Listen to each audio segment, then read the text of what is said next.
எல்லாருக்கும் வணக்கம்.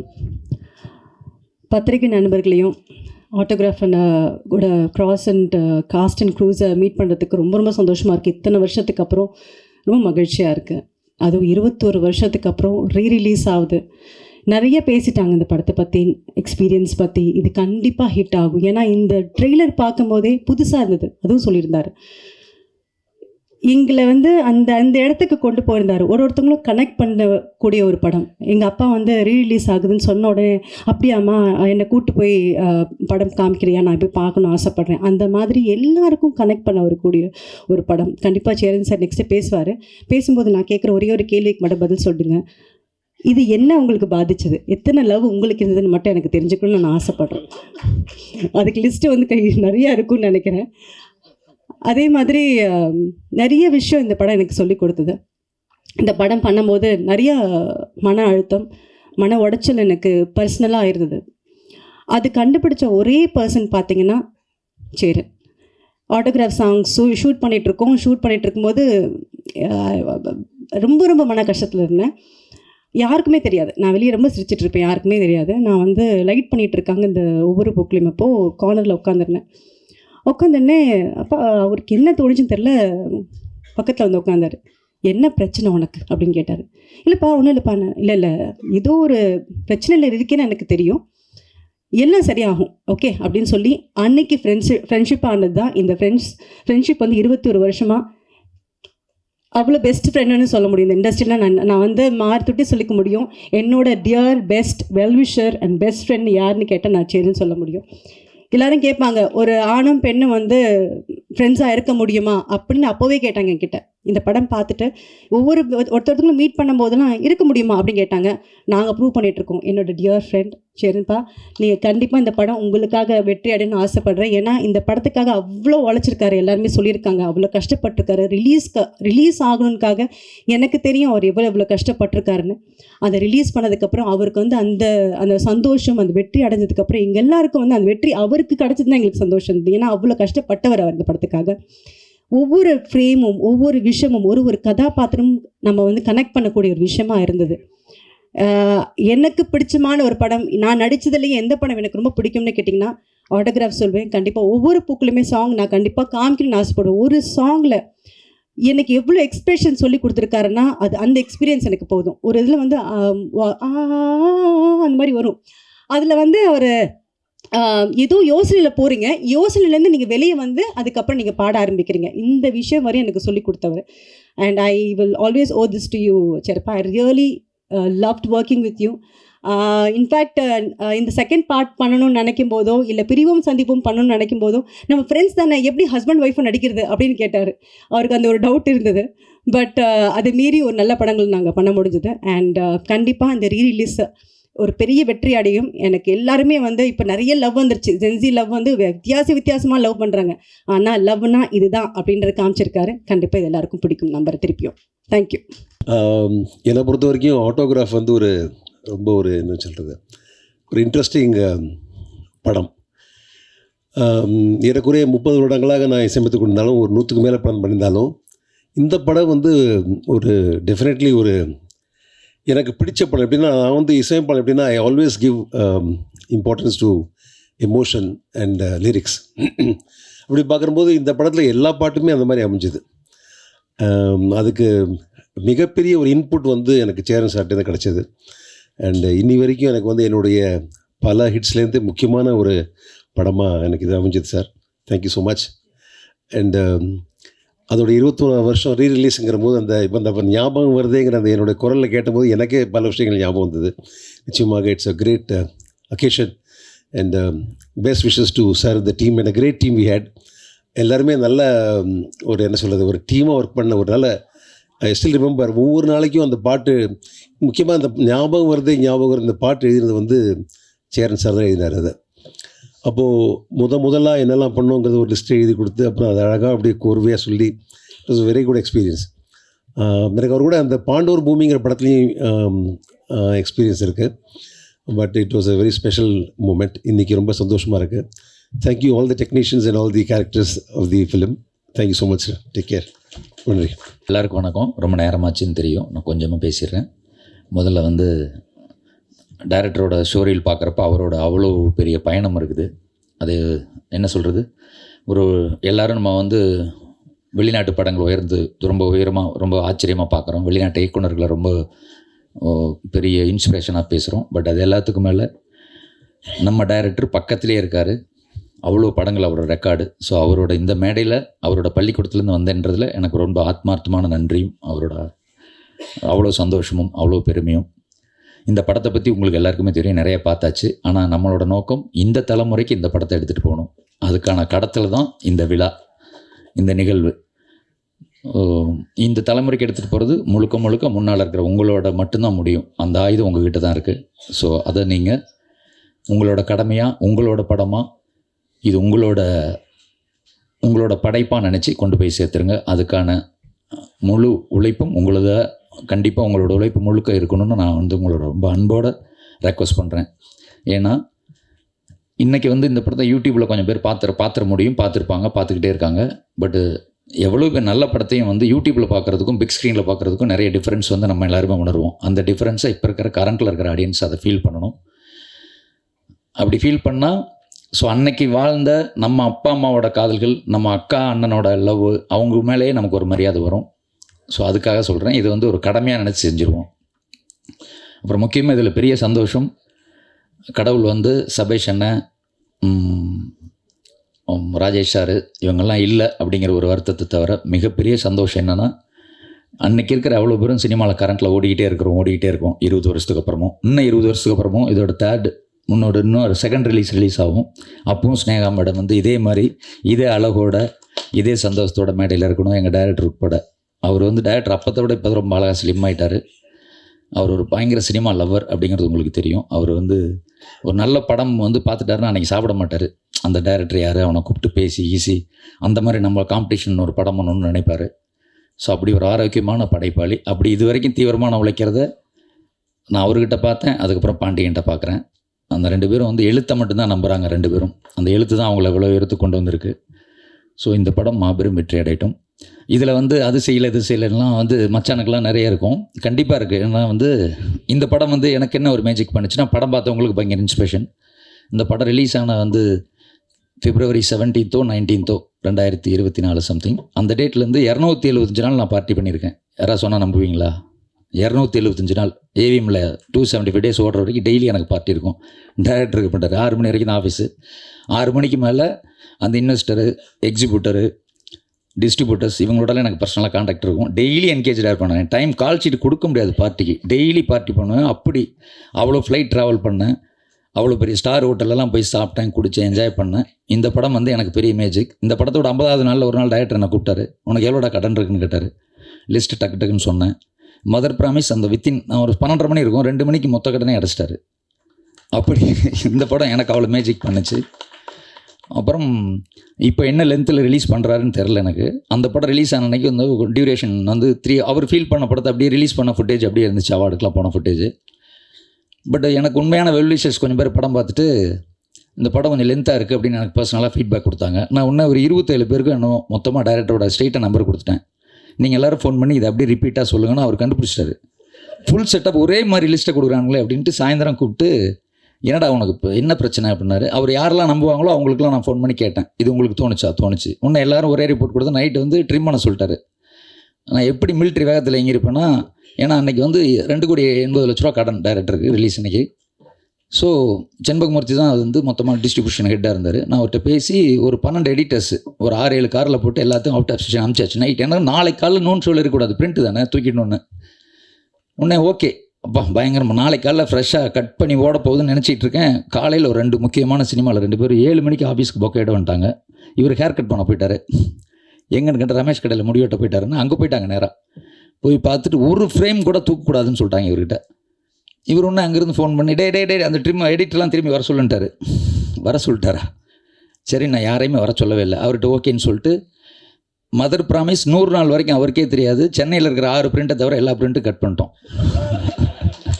100வது நாள் விழா திருச்சியில் வந்து பார்ட்டி நடக்குது. Party means function, theatre function முடிச்சு நைட்டு போகிறோம். ஏஎம் ரத்ன சாரோ யாரோ ஒருத்தர் சொல்லிட்டாங்க. அப்போது இடையில நாங்கள் வந்து 50 தேட்டர் ரவுண்ட்ஸ்லாம் போயிருக்கோம் டைரக்டரோட. எந்த தேட்டர் போகிறோம் நம்மகிட்ட ஷெட்யூல் இருக்கும்ல, அந்தந்த தேட்டரில் அந்தந்த பிட்டு ஆட் பண்ண சொல்லிடுவேன். ஸோ நாங்கள் போகிற படம்லாம் அந்த தேட்டர்லாம் அந்த ஸ்க்ரீன் இருந்துக்கிட்டே இருந்துச்சு. டைரக்டருக்கு வந்து தெரியவே இல்லை. ஆனால் அவர் சொல்லுவார், டே சென்னையில் தாண்டா கொஞ்சம் பேர் பசங்க பொறுமில்லாமல் கத்துறானுங்க, வெளியூர்லாம் சூப்பராக பார்க்குறாங்கடா அப்படின்னா. வெளியூர்லாம் ட்ரிம் பண்ணி போயிட்டுருக்கு சார் அப்படின்னு நான் சொல்லலை அவர்கிட்ட. ஒரு நாள் ஷார்ட்டாக கோச்சிக்கூடாது, ஒரு டிஓபி இதிலேருந்து நம்ம ஒரு ஷங்கி இல்லை சார் துவாரக் ஈரோடு, அவர் ஈரோட்டில் வந்து அவர் அவங்க அம்மாவோட படம் பார்க்குறப்ப அவர் கொஞ்சம் ட்ரிம்மிங் கண்டுபிடிச்சிட்டாரு. கண்டுபிடிச்சி இவருக்கு நேரம் அடிச்சிட்டாரு டேரக்டருக்கு. அடிச்சோன்னா என்னை கூப்பிட்றாரு, பில் அடிக்கிறாரு. டேய் என்னடா ஏதோ துவாரக் ஏதோ சொல்கிறான். இல்லை சார் அப்படிலாம் வாய்ப்பே இல்லை, துவாரக் தூக்கலத்தில் இருப்பார், நைட் ஈவினிங் ஷோ மதியம் மேட்னி பார்த்துட்டு கூப்பிட்றாரு, ஈவினிங் ஷோ போய் பார்க்குறோம். பார்த்தா திரும்ப செக்கிங் போகிறாரு, ஃபுல்லாக இருக்குது. ஏன்னா ஆட் பண்ண சொல்லிட்டேன் நான். ஸோ அந்த மாதிரி இந்த படத்தோட வெற்றிக்கு அவ்வளோ உறுதுணையாக இருந்த அந்த டிஸ்ட்ரிபியூட்டர்ஸ் அன்னைக்கு, ஸோ அந்த எக்ஸிபியூட்டர்ஸ் டிஸ்ட்ரிபியூட்டர்ஸ் அவ்வளோ பேரும் உண்மையாக அவங்க வந்து அவ்வளோ சக்ஸஸ் பண்ணி கொண்டாடி, அப்படி ஒரு சக்ஸஸ் வந்து நான் கடைக்குட்டியில் தான் அது மாதிரி அனுபவித்தேன். அந்த மாதிரி என் லைஃப்பில் ஒரு பெரிய மேஜிக், அதாவது வெற்றினா இப்படி ஒரு டேரக்டர் அனுபவிக்கணுன்ற வெற்றியை வந்து கொடுத்த படம் அது. எல்லா டேரக்டருக்கும் டெய்லி பொக்கே வருங்க, டெய்லி 100 பொக்கே, 50 பொக்கே, 25 பொக்கே. அப்புறம் முக்கியமான ஒரு சுவாரஸ்யமான தகவல், விவேக் சார் வந்து அப்போ இந்த படத்தில் படம் முடிச்சோன்னே டைரக்டர் வந்து இந்த ஸ்கிரிப்டை போய் விவேக் சார் ஒரு சின்ன காமெடி ட்ராக் இருந்தால் பெட்டர்னு ஃபீல் பண்ணுறாங்க. உடனே விவேக் சார்ட்ட நரேஷனுக்கு நான் போகிறேன். நரேஷன் கொடுத்துட்டு வந்தோன்னே அவர் சொன்னார், இந்த கதைக்கு காமெடி ட்ராக் வேணாம் ஜெகன் அப்படின்னாரு. நான் சேரன் சார்ட்ட பேசுகிறேன்னொன்னே டேரக்டர்கிட்ட கூப்பிட்டு ஃபோன் பண்ணி பேசுகிறாரு, ஏதோ சம்திங் பேசிட்டு, காமெடி இந்த படத்துக்கு வேண்டாம் சொன்னால், அவன் கதையை நீங்கள் எடுத்த படமே நல்லா இருக்கே கதை அப்படின்ட்டாரு. ஸோ காமெடி ட்ராக் வைக்கலை. ஆனால் படம் ரிலீஸ் ஆனவொன்னு 2-3 நாளில் ஃபஸ்ட்டு பொக்கே அவர் தான் அமிச்சார், அவர் நடிக்காத படத்துக்கு. ஸோ அந்த மாதிரி இதை வந்து தமிழ் சினிமாவே கொண்டாடிச்சு இந்த படத்தை. ஏன்னா அவங்கவுங்க படமாக அவ்வளோ ப்ரமோட் பண்ணாங்க. ஸோ அந்த கடமையை அதே வேகத்தோடு நீங்கள் எல்லோரும் பயங்கரமாக ஹெல்ப் பண்ணுங்கள் ப்ளீஸ் ப்ளீஸ் ப்ளீஸ். இது உங்களோட மிகப்பெரிய ஒரு எஃபர்ட் இருந்தால் தான் இந்த படம் போய் சேரணும். ரொம்ப நன்றி. ஸோ அடுத்த 3rd ரிலீஸில் மீட் பண்ணுவோம். Love you, bye. ஒரு 20 இயர்ஸ்க்கு அப்புறம் இந்த மாதிரி சந்திக்கிறதுங்கிறதே ரொம்ப சந்தோஷமாக இருக்குது. அதை நடத்தி கொடுத்த கடவுளுக்கும் உங்களுக்கும் நன்றி சொல்லிக்கிறோம். ஏன்னா இந்த சேரில் தான் உட்காந்து ஆட்டோகிராஃப் படம் பார்த்தோம், நானும் சேரன் சாரும். அந்த ஸ்னேகா மேம் பாட்டு வரும்போது கண்ணில் தண்ணி வந்துருச்சு எனக்கு. அந்த ஒரு பிளைண்ட் வந்து ஃப்ளூட் வாசிட்டு கண்ணை துடைப்பார், எனக்கு கண்ட்ரோல் பண்ணவே முடியல, அப்படியே அழுக வந்துருச்சு. சேரன் சார் வந்து நீ இடிச்சு என்ன நடிக்கிறியா நீ அப்படின்னு கேட்டே இருந்தார். சார் உண்மையிலேயே சார் என்னால் கண்ட்ரோல் பண்ணவே முடியலன்னு சொல்லும் போதே அழுதுகிட்டே இருந்தேன்.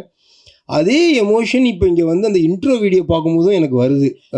ஒரு உண்மையான கலைஞன் வந்து ஒரு படத்தை எந்த அளவுக்கு நேசித்து எடுத்திருந்தா ஒரு ஃப்ரேம் பார்த்தா கூட அது நம்மளை தாக்குதுங்கிறது வந்து எனக்கு 20 வருஷம் கழிச்சும் அதே இன்டென்சிட்டியோட அந்த வைப்ரேஷன் வந்துச்சு.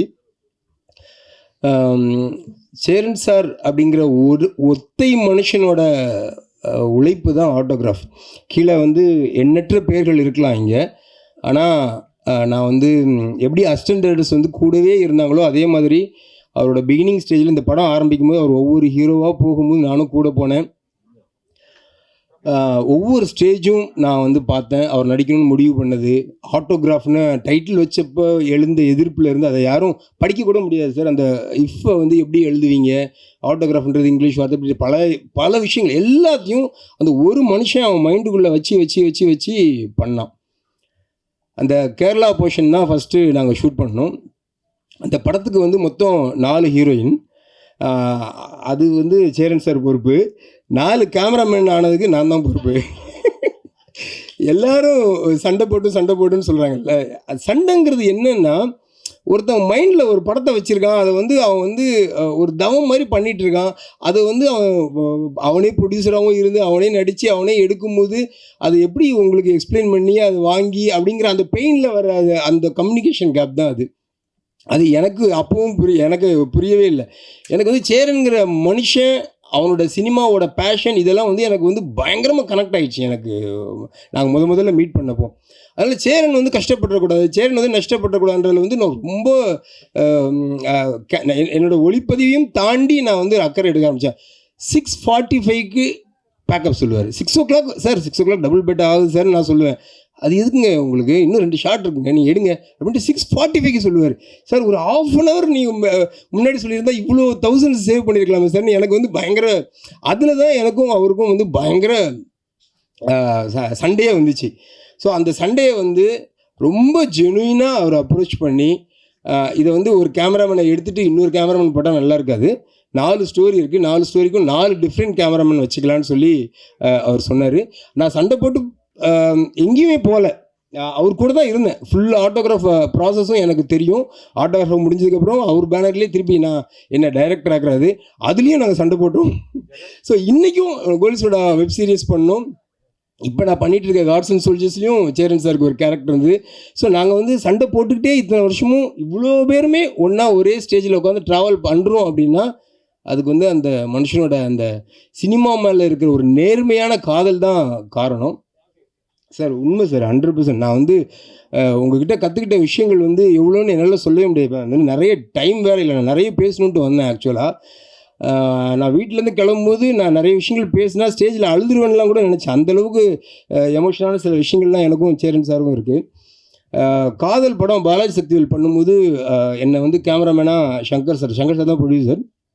சொன்னப்போ சங்கர் சார் வந்து இல்லை வேணாம், ஆட்டோகிராஃபில் வந்து கேரளா போர்ஷன் ஒரு பையன் பண்ணியிருக்கான், அவனை கூப்பிட்டு பண்ணு அப்படின்னா. சார் அதான் சார் விஜய் மில்டன் சொல்லி அவர் சொன்னார். ஆனால் எனக்கு தெரியும் கேரளா போர்ஷனில் இருக்கிற ஒவ்வொரு ஷாட்டும் சேரன் எடுத்தது. ஒரு வெங்காயமும் நான் அந்த படத்தில் பண்ணல. எனக்கு வந்து ஆர்வம் இருந்ததை தவிர தொழில் நேர்த்தி என்கிட்ட கிடையவே கிடையாது. அந்த டெடிக்கேஷன் என்கிட்ட கிடையவே கிடையாதுன்றது நான் சேரன் கூட ஒர்க் பண்ணும்போது தான் எனக்கு தெரிஞ்சுது. ஒவ்வொரு ஃப்ரேமையும் வச்சு அவர் எப்படி ஒவ்வொரு இன்ச்சாக செதுக்கி டைம் ஓடிட்டுருக்கு, நேரம் போயிட்டுருக்கு, பணம் போயிட்டுருக்கு, எந்த கவலையும் இல்லாமல் அவ்வளோ அழகாக ஒவ்வொரு ஃப்ரேமும் பண்ணார். இன்றைக்கும் கேரளாவிலேருந்து நிறைய பேர் வந்து எங்கள் ஊரில் வந்து இப்படி ஒரு அழகான படத்தை எடுத்துட்டீங்களேடான்னு சொல்லி பேசியிருக்காங்க. அந்த 100% கிரெடிட் வந்து சேரன் சாருக்கு தான் போகும். ஸோ அந்த பேஷன் வந்து இன்றைக்கி வரைக்கும் அவருக்கு குறையாமல் இருக்குன்றது வந்து உண்மையிலே ஆச்சரியமான விஷயம். சார் ஆட்டோகிராஃப் வந்து எத்தனை பேர் வேலை செஞ்சிருந்தாலும் சரி, அது முழுக்க சேரன்ற ஒரு மனுஷனுக்கு மட்டும்தான் சார் சொந்தமானது. ஸோ அதனால் தேங்க்யூ எல்லாரும். நன்றி, வணக்கம். போதுமா சார்? ஏன்னா எல்லாருக்கும் லேட் ஆகிடுச்சு. கடைசி டிக்கெட்டு நானும் என்னோடய டைமை சேர்ந்து நான் அமீர் சாருக்கு கொடுத்துட்றேன். அவர் வந்து சிறப்பாக பேசுவாங்க. ஸ்னேகா மேடம் பாவம் 6 மணிக்கெல்லாம் நான் விட்டுருங்கன்னு கால் ஷீட்டுக்கு வந்து போகிற டைமை விட முன்னாடியே சொல்லி கேட்டுட்டு தான் வந்திருக்காங்க. ஸோ அதனால் அவங்களும் வெயிட் பண்ணிகிட்ருக்காங்க. ஒரு 2 நிமிஷத்தில் நான் முடிச்சிடுறேன். எல்லாருக்கும் சேரன் சாருக்கும் அவருக்குமான அனுபவம் சொன்னாங்க. நான் சினிமாவுக்கு நடிக்கணுங்கிற நம்பிக்கையில் ஏதோ பையை தூக்கிட்டு வந்தாச்சு. அப்போல்லாம் லெட்ரு ஒன்று இருந்துச்சு. ஒரு லெட்ரு தான் என்னையும் அவரையும் கனெக்ட் பண்ணிச்சு. லோகநாதன் சித்தப்பா கொடுத்த ஒரு லெட்ரு. அவரை போய் பார்த்துட்டு அப்போ சொல்ல மறந்து முடிஞ்சிட்டு ஒரு போராட்டம் முடிஞ்சிட்டு உள்ளே போனார்.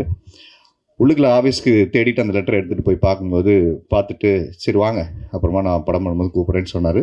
அதுக்கப்புறம் அங்கேருந்து தான் அதுக்கப்புறம் திருப்பும் அவரை தேடி போய் லெட்டரை எடுத்துகிட்டு ஆஃபீஸ்க்கு என்ன பண்ணுவேன், ஃபோன் அடிச்சிருவேன் நான்.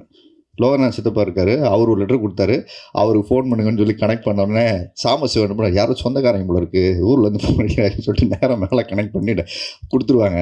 2 தடவை 3 தடவை கனெக்ட் பண்ணோன்னே கூப்பிட்டு திட்டாரு, ஃபோன் பண்ணால் நேரம் வேலையில் இருக்கேன் எனக்கு கனெக்ட் பண்ணி விட்டுருக்காங்க.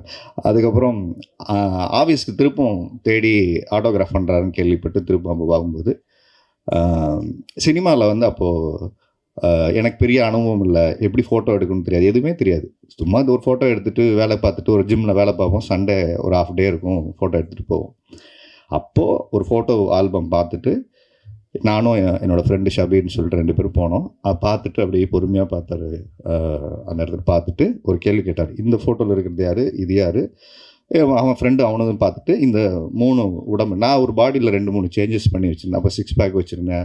அதுக்கப்புறம் ட்ரெயினராக இருக்கும்போது இன்னொரு கொஞ்சம் வெயிட் போட்டு அப்படிலாம் இருந்து இதெல்லாம் எப்படி பண்ணுறீங்க அப்படின்னு கேட்டார். இது பண்ணலாம் சார், ஒர்க் அவுட் பண்ணலாம்.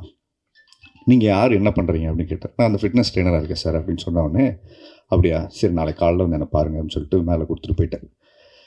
அப்போது போய் உட்கார்ந்ததுக்கப்புறம் ஒரு படம் பண்ணுறேன், இந்த மாதிரி செய்ய முடியுமா? ஏன்னா அதுக்கு முன்னாடி வந்து கமல் சார் தான் ஒரு படத்துக்கு வந்து ஒரு கேரக்டருக்கு உருமாற்றிக்கிறது, உடம்பை வந்து வருத்திக்கிறது, டயட் இருக்கிறது, இதெல்லாம் வந்து ரொம்ப ஈடுபாடோடு செய்கிறது வந்து அப்போ கமல் சார் தான் ரொம்ப பர்ஃபெக்ஷனாக பண்ணிகிட்ருக்க ஒரு காலகட்டம் 20 வருஷத்துக்கு முன்னாடி. அப்புறமா விக்ரம் சார் பண்ணிகிட்டு இருந்தார். இவர் அதை வந்து டெடிக்கேட்டடாக சொல்லும்போது நடிக்க தான் வாய்ப்பு கிடைக்கல. சரி எப்படியாவது வந்து வண்டியில் ஏறிடுவோம் அப்படின்னு சொல்லிவிட்டு நான் உள்ளே போனேன்னு நடிக்க தான் கூப்பிட்றாங்கன்னு நினச்சிட்டு நான் போனேன். போனவுடனே உட்காருங்கன்னு சொல்லிவிட்டு இதெல்லாம் சொல்லார். கூடவே ட்ராவல் பண்ணணும், இதெல்லாம் செய்ய முடியுமான்னு சொல்லிட்டு பண்ணலாம் சார்ன்னு சொல்லிட்டு அன்னைக்கு ஆரம்பித்த அவருடைய பயணம்.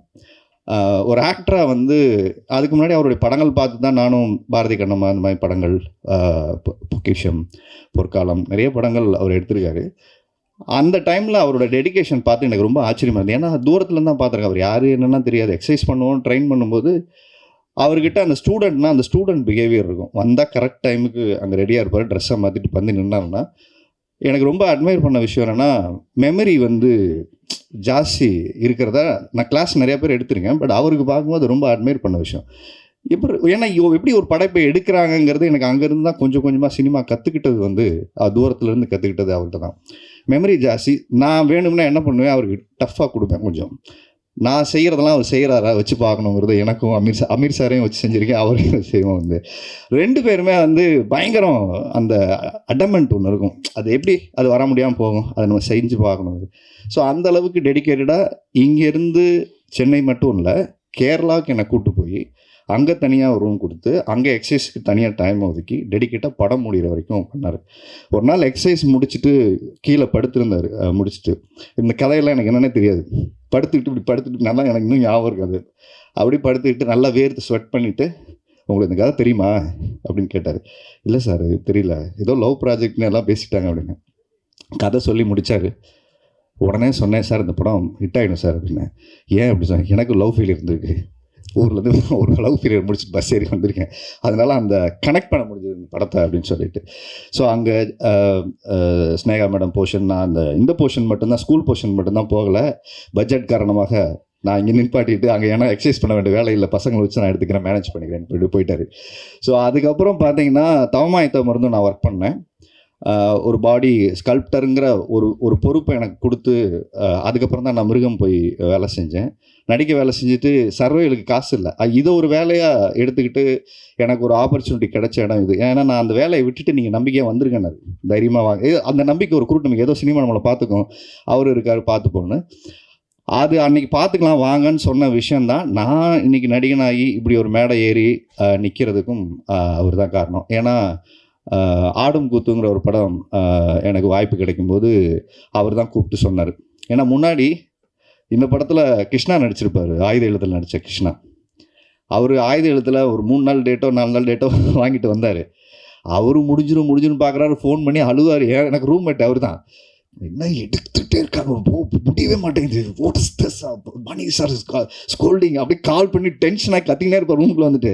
நாளைக்கு முடிஞ்சிடும்னு சொல்லி வச்சுருப்பாங்க, அதை அண்ணன் நாளைக்கு முடியாது. அவர் காலையில் விழுந்துட்டார், சார் மணி சார் இதுக்கு மேலே எல்லாம் தள்ள முடியாதுன்னு சொல்லிட்டு 1 வாரம் தள்ளி போயிட்டு கிளம்பி ஊருக்கு போயிட்டார். அவருக்கு டூப் போடுறதுக்கு ஆள் யாருன்னு சொல்லி எல்லாம் டிஸ்கஷன் நடக்குது ஆஃபீஸில்.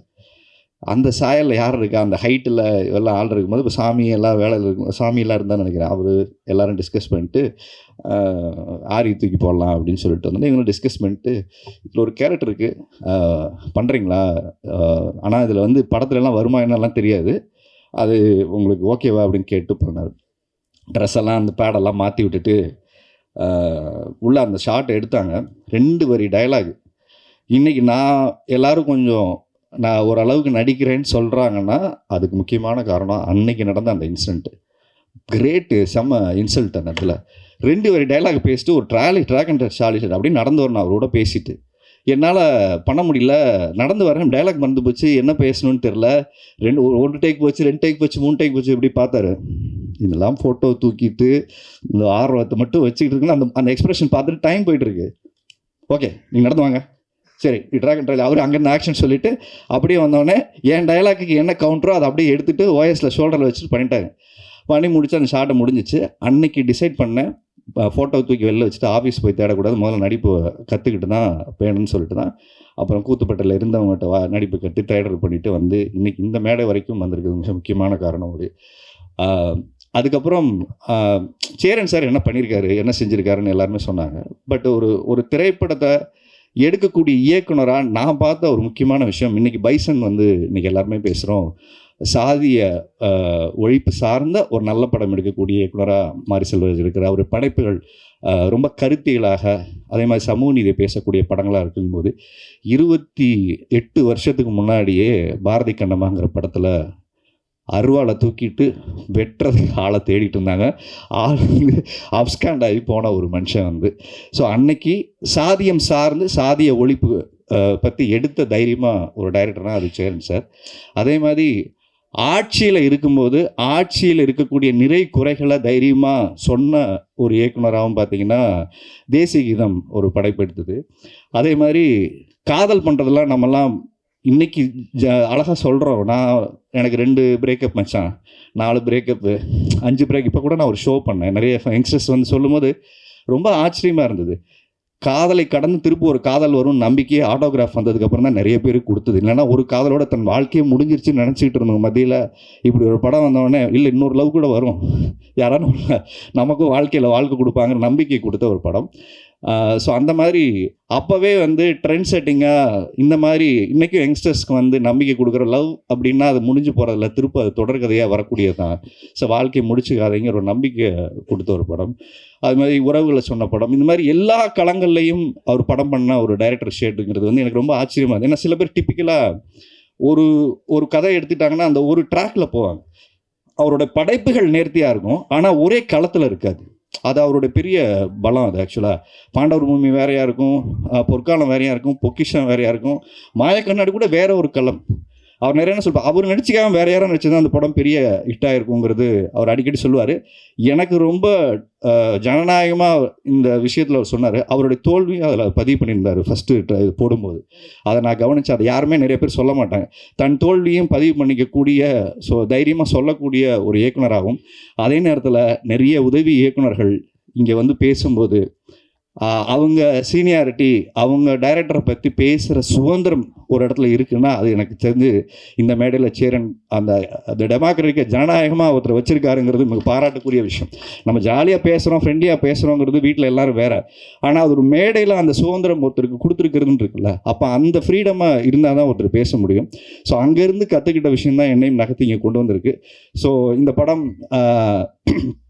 எல்லோரும் வந்து தேட்டரில் பாருங்கன்னு தான் எல்லோரும் சொல்ல போகிறாங்க.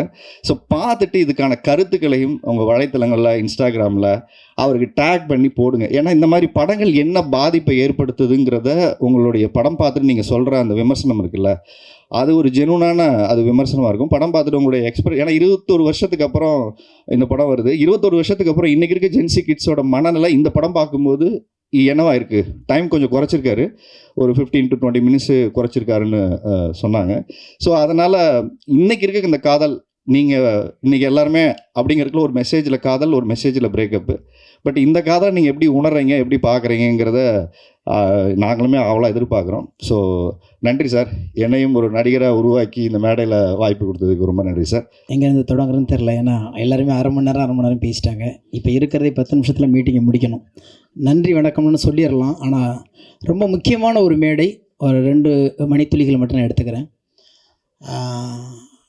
இந்த மேடையில் வந்து நான் இங்கே நிற்கிறதுக்கு காரணம், முதல்ல நன்றி சொல்ல வேண்டியது இசையமைப்பாளர் பரத்வாஜ் அவர்கள். இங்கே இல்லைனாலும் அந்த நன்றி நான் சொல்ல வேண்டியிருக்கிறது. காரணம், இயக்குனர் சேரன்ஸ் அவர்கள் வந்து நான் பார்க்குறதுக்கு பல மாதங்கள் வெளியில், அவருடைய அலுவலகத்துக்கு வெளியில் நிற்கும்போது, எப்பயாவது பார்த்துட்டா போதும் சினிமாக்குள்ளே உள்ளே போயிடலாம் அப்படிங்கிற ஒரு எண்ணத்தோடு இருக்கும்போது நிறைய அசிஸ்டண்ட்டை நம்பி அவங்க அழைச்சிட்டு போவாங்க. அங்கே போய் அலுவலகத்துக்கு வெளியே நின்றுட்டுருப்போம். நான் பார்த்துட்டேன், கூப்பிடுவார் அப்படின்லாம் சொன்னாங்க. அப்படி ஒரு பல வருஷத்தை நான் இழந்திருக்கேன் அதில். ஆனால் அது எல்லாமே ஏமாற்று வேலைங்கும்போது இவரை பார்த்ததுக்கப்புறம் தான் தெரிஞ்சிச்சு. அவரை காமிக்கிறேன் அப்படின்னு சொல்லிட்டு ஏதாவது கேட்பாங்க, எங்கேயாச்சும் அழைச்சிட்டு போக சொல்லுவாங்க பைக்கில், அப்படிலாம் நிறைய சுற்றிருக்கேன். அதெல்லாம் பெரும் கதை, அது வேண்டாம். எதுக்கு சொல்லணும்னா, அப்போ பரத்வாஜ் சார்கிட்ட தான் நான் போயிட்டு பாடல் டியூனுக்கு எழுதுறதுக்காண்டி எப்போதுமே காலைல கிளம்பி ஆஃபீஸ் ஒர்க் மாதிரி வேலைக்கு அவர் வீட்டுக்கு போயிடுவேன். எந்த படம் பண்ணாலும், என்ன டியூன் பண்ணாலும் எல்லாத்துலையும் எனக்கு டம்மி வார்த்தை எழுதிட்டு உட்காந்துட்டே இருப்பேன்.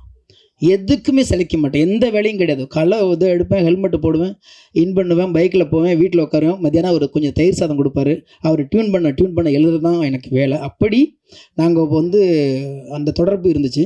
அப்படி இருக்கும் பொழுது ரகுமான் சாருடைய சசி ஸ்டுடியோன்னு ஒரு ஸ்டுடியோ, அப்போ உட்காந்து நாங்கள் டியூன் பண்ணிகிட்டு இருக்கும்போது தான் சேரன் சார் உள்ளே வர்றாரு. முதல் சந்திப்பு, அவர்கிட்ட அறிமுகப்படுத்துகிறாரு. சார், இவர் வைரமுத்துக்கிட்ட இருந்தவர் சார், புதுசாக பாட்டு எழுத ட்ரை பண்ணிகிட்டு இருக்காரு சார், ஒரு பாட்டு கொடுக்க முடியுமா அப்படின்னாரு. அப்போ அவர் சொன்னார், இந்த படத்தில் கொடுக்க முடியாது, அதாவது பாண்டவர் பூமி, இந்த படத்தில் கொடுக்க முடியாது, ஒரு பெரிய கவிஞர் இருக்குது, மொத்த பாட்டு எழுதுகிறாரு, இந்த படத்தில் எங்களுக்கு டம்மி எழுதுறதுக்கு நீங்கள் கூட இருங்க, அப்படிங்கும்போது எனக்கு அதுவே சினிமாக்குள்ளே கிடைச்ச மிகப்பெரிய வாய்ப்பு. அந்த படம் முழுக்க அவர் கூட வேலை பார்க்க போகிறோங்கிற ஒரு எண்ணத்தில் உள்ள பயணம் பண்ணது. காலப்போக்கில் பல்வேறு சூழல்கள், அதை சொன்னால் ஒரு 20-25 நிமிஷம் ஒரு அழகான ஒரு கதை சொல்லலாம், படம் பண்ணலாம். அதையெல்லாம் மீறி அந்த படத்தில் எல்லா பாட்டுமே எழுதுகிற ஒரு வாய்ப்பு எனக்கு அங்கே ஆரம்பிச்சது. இயக்குனர் சேரன் கூட அந்த தொடர்பு, அதோடைய தொடர்ச்சி தான் ஆட்டோகிராஃபில் வந்து இயக்குனருக்கு உதவி இயக்குனர்கள் பேசுனது மாதிரி நானும் ஒரு செயல்படாத உதவி இயக்குனராக உள்ளுக்குள்ளே இருந்தேன். ஏன்னு கேட்டிங்கன்னா கட்டுக்கட்டாக எழுதிக்கிட்டு உட்காந்துருப்பேன். மத்தியானம் அசிஸ்டன்ட் கூட சேர்ந்து சாப்பிடுவேன், அவங்க கூட இது வெளியில் போனால் அங்கேயே இருப்பேன். அப்படி எழுதி தான் வந்து இதில் வந்து ஒன்று வந்து பாவேஜ் எழுதியிருப்பார், ஒன்று அண்ணன் எழுதியிருப்பாங்க. அதை மீறி எல்லாத்துலேயுமே அதில் இருப்போம். ஆனால் யார் பாட்டு எழுதினாலும் எங்கே போனாலும் திருத்தம்னா அவர் டேபிளுக்கு முன்னாடி நான் உட்காரணும், 2 பேரும் எதாவது பேசிக்கிட்டே இருப்போம். அப்படி பயணப்பட்ட இந்த படம் 21 வருடங்கள் கழித்து மறுபடியும் இங்கே கொண்டாந்து நிலை நிறுத்திருக்கு. இதே ஆர்வத்தோடு இதே படைப்பு உயிர்ப்போடு இருக்குன்னா அன்னைக்கு அவரவர் வாழ்க்கையில் அமைச்ச அந்த பாதை இன்னைக்கு ஏறத்தாழ ஒரு 3000 பாடல்களை கடக்கிற அந்த சூழலை ஏற்படுத்தி கொடுத்த ஒரு அற்புதமான ஒரு மேடை. அதுக்கு பக்கத்தில் உட்காந்துருக்காரு பாருங்க. இவர் என்னை 3 படத்தோடு விட்டுட்டார். ஆனால் அவர் முதல் படத்துலேருந்து இந்த நிமிஷம் வரைக்கும் என்னை கைப்பிடிச்சு அழைச்சிட்டு போகிற அமீர் சாரோடைய எல்லா படத்துலேயும் எல்லா படைப்புகளையும் நான் இருந்துட்டு இருக்கும்போது பார்த்திங்கன்னா ஒரு காலகட்டத்துக்கு அப்புறம் என் ஊர் தஞ்சாவூருங்கிறத மறந்துட்டே மதுரைக்காரன் ஆக்கிட்டாங்க. ஏன்னா இவங்க 2 பேர்த்து கூட சேர்ந்த அந்த இவங்க 2 பேரும் என்னுடைய சினிமாவில் மிகப்பெரிய பலம். நான் இல்லைன்னா உண்மையிலே எப்பயும் நான் தொலைஞ்சு போயிருந்துருக்கலாம். எங்கள் ஊர் ஏற்ற இயக்குனர்களுக்கு கூட நான் எழுதினது இல்லை. ஆனால் இவங்க 2 பேரும் என்னவோ தெரியல, 2 பக்கம் கைப்பிடிச்சு தூக்கிட்டு போய் இன்றைக்கி நான் பேசப்படுற பாடல்கள் ஒரு 10 பாட்டு எழுதிங்கன்னா அது அத்தனை பாட்டும் அவங்க 2 பேர்த்து படத்தில் எழுதினதாக தான் இருக்கும். அப்பேற்பட்ட களத்தை அமைத்து கொடுத்துட்டு இன்றைக்கி வந்து இந்த களத்தை கொடுத்துருக்காங்க. ஆட்டோகிராஃபை பற்றி நிறைய இன்சிடென்ட் இருக்குது. இப்போ பார்த்திங்கன்னா தொடங்குறதே எங்கே தொடங்குறது இல்லைன்னு ஒன்று ஆரம்பித்தேன் பார்த்தீங்களா. அதில் ஒன்று மறக்க முடியாத நிகழ்ச்சி, தஞ்சாவூர் சாந்தி தேட்டரில் வந்து நாங்கள் 100வது விழாவுக்கு போகும் பொழுது இதே மாதிரி தமிழ் தாய் வாழ்த்து போடுங்கன்னு சொன்னாங்க. எல்லோரும் நிற்கிறோம், எல்லா நடிகர்களும் எல்லா டெக்னீஷியனும் போடுறவங்க பாதியிலேருந்து போட்டு விட்டாங்க. அப்போ நாங்கள் அதை கண்டினியூ பண்ணணும். அப்புறம் டேப் ரெக்கார்டு ஆஃப் ஆகிடுச்சு. அப்புறம் நாங்கள் பாட ஒருத்தர் தப்பாக பாட ஒருத்தர் சரி பண்ண, அப்புறம் சரி பண்ணணும்ல. அது இன்றைக்கி எனக்கு அந்த நினைவு வந்துச்சு. இங்கே போட்டவங்களும் 2 வரையும் விட்டுட்டு போட்டாங்க. அது எனக்கு அப்படியே ரீகால் ஓடி தஞ்சாவூர் சாந்தி தேட்டரில் 100வது நாளில் நாங்கள் இருந்தது. பஸ்ஸில் ஒவ்வொரு ஊருக்கும் போய் கொண்டாடுற அந்த விதம் இருக்கு இல்லையா, சினிமாவை கொண்டாடிய காலம் அது.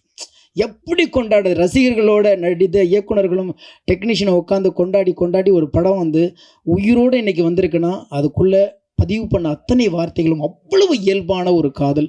ஒரு காதலை சரி பண்ண இன்னொரு காதலால் தான் முடியும் என்பதை ஆட்டோகிராஃப் சொல்லிக்கொண்டே இருக்கிறது. வாழ்த்துவோம், வரவேற்போம். நன்றி, வாழ்த்துக்கள். அசிஸ்டன்ட் டைரக்டராகவே ஒரு பெரிய மரியாதை ஏற்படுத்துறது வந்து இந்த ஆட்டோகிராஃப் படத்துக்கு பிறகு தான் வச்சுக்கோங்களேன். ஸோ அதுதான், ஏதாவது நான் ஜோக்ஸ் அப்பார்ட் ரொம்ப சீரியஸாகவே ஒரு விஷயத்த சொல்லிவிட்டு அப்படி கடந்து போகிறது வேணாம் அப்படின்றதுனால தான் இந்த மாதிரியான விஷயங்களை பகிர்ந்துக்கணும்னு நினைக்கிறேன். இது அவன் ரொம்ப சீரியஸாக எடுத்துக்க வேண்டாம். ஏன்னா இந்த படத்துக்கு பிறகு அசிஸ்டன்ட் டைரக்டராக ஒரு மரியாதை ஏற்படுத்துனது இல்லை. அதுதான் இப்போ யாராவது போய் ஒருத்தங்கிட்ட கதை கேட்கணும் அப்படின்னும் போதுமே ஆட்டோகிராஃபாக வாங்க அப்படின்னு அத்தனை பேருக்குமே ஒரு மிகப்பெரிய ஒரு அங்கீகாரத்தை, அசிஸ்டன்ட் டைரக்டராகவே ஒரு அங்கீகாரத்தை ஏற்படுத்துனது எங்கள் டைரக்டரோட படத்தில். இப்போ வரைக்குமே அதை வந்து ரொம்ப பெருமையாக சொல்லிகிட்ருப்போம். அதுக்கப்புறம் நான் நடிகனாக வந்துட்டேன், பாண்டியராஜ் சார், ஜெகண்ணன், ஸோ சிம்பு எல்லாருமே கண்ணுக்கு முன்னாடி வந்து ஒரு அறியப்படுற நபர்களாக அப்படின்னு இருக்கிறது இல்லை. அது ஆட்டோகிராஃப் தான் அது.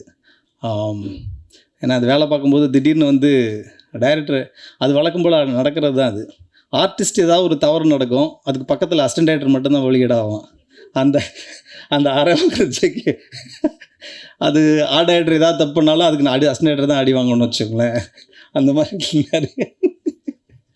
ஸோ ரொம்ப மகிழ்ச்சியானது. இது 21 வருஷத்துக்கு அப்புறம் அந்த படம் திரும்ப, ஏன்னா அந்த கிளைமேக்ஸ் எடுத்துகிட்டு இருக்கும்போது டைரக்டர் ஒரு ஷாட் வச்சாங்க. எல்லோரும் ஸ்டேஜில் இருப்பாங்க. இப்போது அந்த 4 பேரும் உட்காந்துட்டு பேசிகிட்டு இருப்பாங்க. ஒரு ட்ராலி ஷாட் வச்சுருப்பார். அதை பார்த்ததுக்கப்புறம் டைரக்டர் உட்காந்துருக்கார் மானிட்டரில். என்னவோ தெரியல, அப்படியே திரும்பி டைரக்டரை பார்த்து, சார் இது வேறு மாதிரி, இது பயங்கர ஹிட் ஆயிருமோன்னு தோணுது சார் அப்படின்னு. அப்படியாடா அப்படின்னாரு. ஆமாம் சார், இப்படி ஒரு ஒரு ஃப்ரேமை வந்து இது வரைக்கும் எந்த தமிழ் சினிமாவிலையும் பார்க்கல. ஏன்னா காதலிச்ச கடந்து வந்த 4 பெண்கள் வந்து அவனோட கல்யாணத்துக்கு வந்து உட்காந்துட்டு ரொம்ப மகிழ்ச்சியாக அவனை வாழ்த்த வர்றாங்கன்றது வந்து தமிழ் சினிமாவுக்கு ரொம்ப புதுசு அப்படின்னு, அது ரொம்ப கனெக்ட் ஆகுது சார் அப்படின்னு.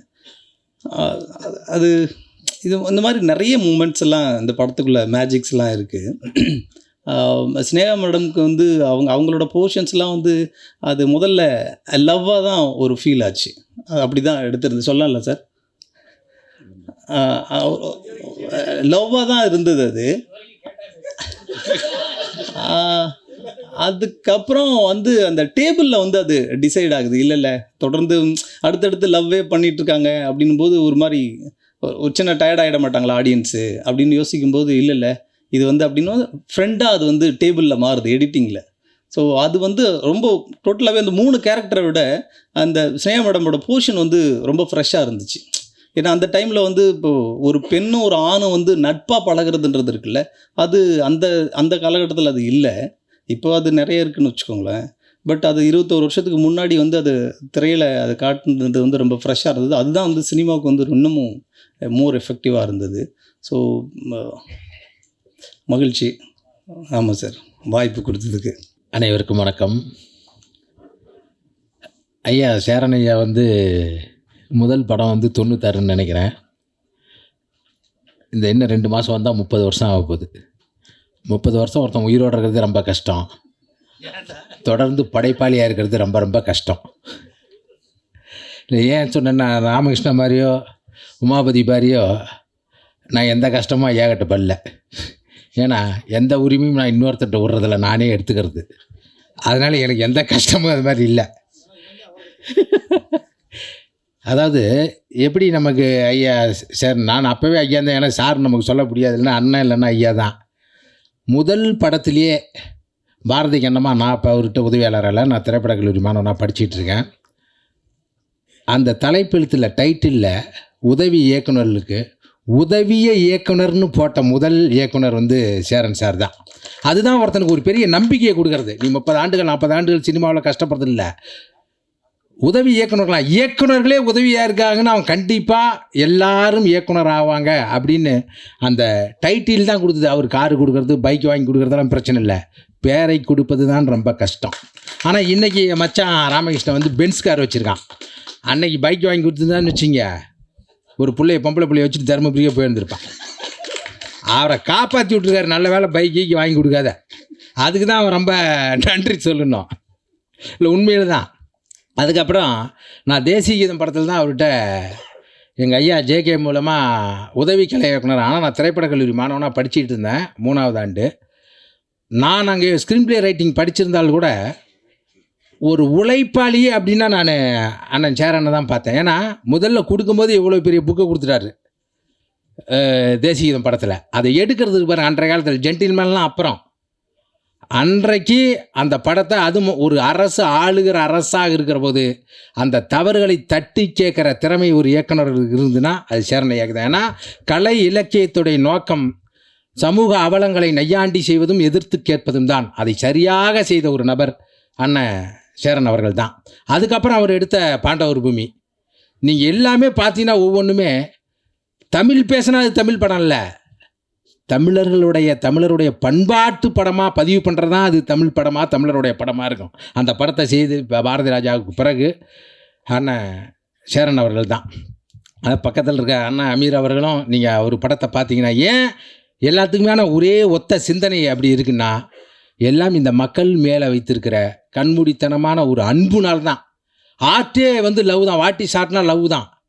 நீங்கள் எதை எடுத்தாலும் சரி, நீங்கள் ஒரு கவிஞனாக இருக்கலாம், ஓவியனாக இருக்கலாம், இயக்குனராக இருக்கலாம், அது எங்கே வருதுன்னா அன்பினுடைய அதீத காதல் தான் ஆர்ட்டாக அது மாறுது. அது எந்த இதாக இருந்தாலும் ஒரு படைப்புங்கிறது படைத்தவனை பாதித்த உணர்வுகள் பார்வையாளனையும் அது பாதிக்கும்னா அப்போ தான் அது ஒரு படைப்பாகுது. ஏன்னா ஆட்டோகிராஃபு, இந்த படம் நீங்கள் ஆட்டோகிராஃப் டைட்டிலே என்ன சொல்லுவாங்கன்னா, நாங்கள்லாம் மற்ற படத்துக்கெல்லாம் வடிவமைப்பு பண்ணும்போது, டிசைன் பண்ணும்போது ஆட்டோகிராஃப் ஃபாண்ட் போட்டு பார்ப்போம், ஆட்டோகிராஃப் சேலை போட்டு பார்ப்போம். அந்த மாதிரி ஒரு லேண்ட்மார்க்காக அதை உருவாக்கின படம் வந்து இதுதான். நாங்கள் இந்த படம் வெளியான உடனே மதுரை மணிப்பிரியா சினிப்பிரியா திரையரங்கன்னு நினைக்கிறேன், நாங்கள் எல்லோரும் போகிறோம் ரவுண்ட்ஸு. உள்ளே நாங்கள் போகிறோம், நான் ராமகிருஷ்ணன் எல்லாம். வெளியே உட்காந்து ஒருத்தர் அழுதுட்டுருக்காரு. ஏப்பாண்ணே, என்னங்க படம், அது ஏன் வெளியே வந்து அழுகுற அப்படின்னா, உள்ளே என் பொண்டாட்டி அழுதுட்டுருக்கான்னு. உண்மை, ஒருவனுடைய உணர்வை சுரண்டுனா நம்ம அவனுடைய உடமையை சுரண்டிடலாம். அது புரட்சியிலையும் இல்லை படத்துலையும் தான். அதுக்கப்புறம் உயிரையே சுரண்டலாம். ஏன்னா உணர்வு அது அப்படியே 100 விழுக்காடு. ஏன்னா உலகத்தில் வந்து கண்ணால் பார்க்குற விஷயத்தையும் காதால் கேட்குற விஷயத்தையும் 100 விழுக்காடு வெளியே எந்த கொம்பனாலும் கொண்டு வர முடியாது. ஆனால் அதுக்கான முயற்சி ஒரு இயக்குனர் என்பவன் உண்மையிலே நம்ம கடவுள் மேலே நம்பிக்கை இல்லைனா ரீக்ரியேட்டர் ஒரு கிரியேஷன் பண்ணுறது இருக்கு பாருங்கள், அது சினிமாவில் மட்டும்தான். அப்படிப்பட்ட மிகப்பெரிய படைப்பாளி தான் அண்ணன் சேரன் அவர்கள். இது வந்து உதாரணம் தவமாய் தவமிலாம் நாங்கள் வேலை செய்யும்போது இதை நாங்கள் சினிமாவே பார்க்கல யாருமே. அவன் நடிகன் ஆகிட்டான், அவன் டைரக்டர் ஆகிட்டான், நாங்கள் பெரிய பெரிய படங்கள் பண்ணிட்டு இருக்கோம் இவங்க எல்லாருமே. ஏன்னா அவர் அப்போவே வந்து ஏன் ஒரு இயக்குனர் ஒரு உதவி இயக்குனரை தேர்ந்தெடுக்கிறதுல ரொம்ப செலவு பண்ணுறாங்க அப்படின்னா, அந்த படைப்பு பாதகம் இல்லாத வரணும், அங்கே இருக்க 300 பேர்த்தையும் ஒத்த சிந்தனையை திரட்டணும்னா அது இயக்குனர்கள் அப்படி இருந்தால் தான் கண்டிப்பாக பண்ண முடியும். இல்லைன்னா ஆளுக்கு ஒரு பக்கம் இழுத்துட்டு போயிடுவாங்க. நான் இதை சொன்னேன் அதை சொன்னேன்னு. அவ்வளவு சுதந்திரம். நாங்கள் வந்து தவமாய் தவந்து கதை விவாதத்துக்கு நாங்கள் பன்றி மலைக்கு போகும்போது சேரன் ஐயா கிட்ட மாதிரி ஸ்ட்ரிக்டாக தான், ஒரு அன்பான ஆள், கொஞ்சம் ரொம்ப கட்டுப்பாடாக தான் இருக்க முடியும். ஆனால் ரொம்ப ஜனநாயகத்தன்மை இருக்கிற ஒரு இயக்குனர் வந்து சேரன் தான். எங்களை அங்கே போனால் கதையில் விட்டுருவார். தனித்தனியாக நாங்கள் எடுத்துகிட்டு போவோம், சாயந்தரம் வருவோம். வந்து நாங்கள் ஒரு சீனை சொன்னால் நான் அதெல்லாம் கேட்டுக்குவார். கேட்டுக்கிட்டு நாங்கள் சொன்னதை விட சிறப்பான சீனை சொல்லுவார். அதனால தான் அவர் ஒரு சிறப்பான இயக்குனராகவே இருக்கார். தவமாய் தவந்து பண்ணும்போதெல்லாம் இதை நாங்கள் சினிமாவே பார்க்கல. இது என்ன ஆகுதுன்னா, நம்ம வாழ்க்கையிலே எப்படி இருக்கணும்னு ஒன்று கற்றுக் கொடுக்குது. அதுதான் ஒரு படைப்பு. அந்த மாதிரி படைப்புகளை வந்து அண்ணன் தொடர்ந்து கொடுக்கணும். இடையில் வந்து சூழல் காரணமாக ஒரு மிகப்பெரிய உயரத்தில் இருந்தேன். ஏன்னா அன்றைக்கெல்லாம் பேப்பரில் வந்து நான் படிக்கும் போதெல்லாம் தமிழ்நாட்டினுடைய சத்தியசித்திரே சேரன்லாம் எழுதி அவ்வளவு உடைய ப்ரெஸ்ஸில் அவ்வளோ உதவி பண்ணாங்க. அது எப்படின்னா, இவருடைய படைப்பை பார்த்துட்டு இவருக்கு ஒரு சொந்த பிரச்சனை வரும்போது கூட அத்தனை ஊடகவியலாளரும் அவர் உடனே இருந்து அவருடைய மரியாதையை தூக்கி நிறுத்துவது தான் ஊடகவியலாளர். அது காரணம், அது படைப்பு தான். அதுக்காக அண்ணன் வந்து தொடர்ந்து அந்த வேலையை தொடர்ச்சியாக செய்யணும். இதுபோல் இன்னும் பல படைப்புகளை தமிழ்நாட்டுக்கு கொடுக்குன்னு கேட்டுக்கிட்டு, இந்த படத்தில் எங்களுக்கு பணிபுரியத்துக்கு ஒரு வாய்ப்பு கொடுத்த அண்ணன் சேரன் அவர்களுக்கு நன்றியை தெரிவித்து கொண்டு விடைபெறுகிறேன். நன்றி. முதல்ல வந்து சேரன் சாரை எனக்கு அறிமுகப்படுத்துகிறது வந்து அண்ணன் சீமான் அண்ணன். அவர் பழக்கத்தில் தான் வந்து சேரன் சார் வந்து ஆட்டோகிராஃப் படத்துக்கு ஒரு ஒர்க்கு வந்து நிறைய டைரக்டர் ஒரு 3 பேர் பண்ணாங்க. அதில் 4வது ஒரு போர்ஷன் வந்து ஸ்னேகா மேடம் ஆஃபீஸ் போர்ஷன்லாம் பண்ணணும். அதுக்கு தேவைன்னு சொன்னோன்னே அண்ணன் தான் சேரன் சாரை மீட் பண்ண வச்சாங்க. அதுக்கப்புறம் இந்த படத்தில் நான் பணியாற்றினேன். அதுக்கப்புறம் தொடர்ந்து சார் கூட ஒரு பொக்கிஷம் வரைக்கும், ஒரு மாயக்கண்ணாடி, பொக்கிஷம், இந்த மாதிரி நிறைய படங்கள் ஒர்க் பண்ணேன் சார் கூட. அவரோட தயாரிப்பான விஜய் மில்டன் சார் படம் டைரெக்ஷனில் அழகாக இருக்கிற பாயமாக இருக்கிற அந்த படம் ஒர்க் பண்ணோம். இப்போ நல்லா இந்த படத்தில் வேலை பார்த்து வாய்ப்பு கொடுத்ததுக்கு ரொம்ப நன்றி அனைவருக்கும்.